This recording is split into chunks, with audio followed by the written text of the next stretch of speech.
In the quiet village of Ndimu, nestled between the rustling savanna and the whispering palms of southern Nigeria, lived a man named Chuka. A humble schoolteacher in his late 30s, Chuka was known for his soft heart, strong morals, and deep devotion to God. After the tragic passing of his first wife during childbirth, Chuka raised his only daughter, Amarachi, alone, depending on the grace of God and the strength of his faith to carry him through. For many years, the villagers whispered of Chuka's pain and loneliness, urging him to remarry. But Chuka, ever cautious, waited for a sign. That sign came in the form of a woman named Ifeoma. She appeared one Sunday morning at St. Peter's Church, clad in a flowing white gown with a Bible clutched to her chest. Her voice echoed with angelic precision as she led the worship, and tears streamed down the cheeks of congregants as she prayed. People called her Nso, the Holy Woman. Chuka was entranced. She spoke softly, smiled humbly, and quoted scriptures with precision. She claimed to be a prayer warrior who had spent years in solitude, fasting and seeking God's face. When she began to show affection toward Chuka, the villagers rejoiced. God has answered his prayers, they said. Within months, they were married. At first, the marriage was sweet. Ifeoma prayed at dawn, cooked his meals, and helped with Amarachi. Chuka believed he had finally found peace again. But peace, it seemed, was not what Ifeoma had come for. Slowly, the mask slipped.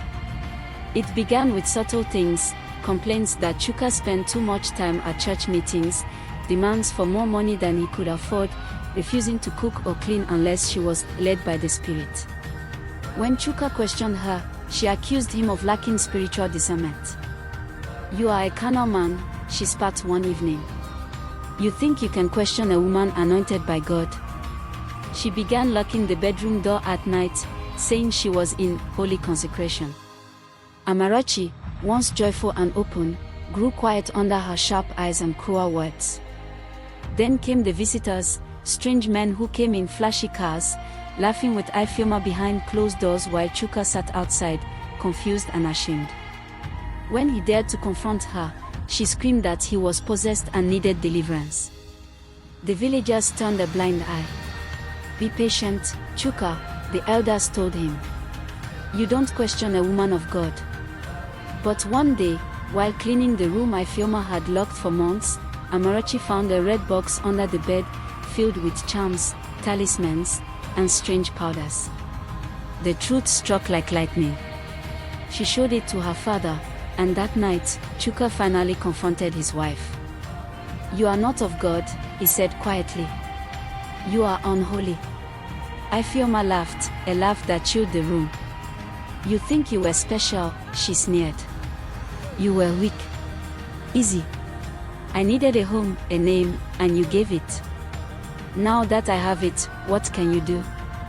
But the story did not end in fear. Chuka gathered strength from the same God he had once cried to.